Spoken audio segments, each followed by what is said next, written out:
నేటి బాలలే రేపటి పౌరులు అని ఎంతోమంది గొప్ప గొప్ప వాళ్ళు బాలల భవిష్యత్తు గురించి ఎంతో విలువనిచ్చి మాట్లాడారు. అటువంటి బాలలు చదువుకుంటే దేశం యొక్క భవిష్యత్తు మారుతుందని, వారికి మంచి విద్యను అందించాలని కొన్ని ప్రభుత్వాలు వారి విద్యకు ప్రోత్సాహాన్ని అందించి మరీ వారికి మంచి విద్యను అందించాలని తపన పడుతుంటే, కొన్ని ప్రభుత్వాలు మాత్రం వారి భవిష్యత్తు గురించి ఏమాత్రం పట్టించుకోవడం లేదు.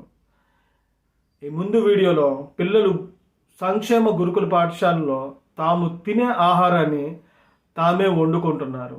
మరి ఈ వీడియోలో ఆ పిల్లలు చేసే పని పాలకులకు నైపుణ్యాభివృద్ధి కార్యక్రమాలుగా కనిపిస్తున్నాయో ఏంటో. మరి నైపుణ్యాభివృద్ధి కార్యక్రమాలంటే స్కిల్ డెవలప్మెంట్ స్కిల్స్ లాగా కనిపిస్తున్నాయో ఏంటో మరి వారికే తెలియాలి.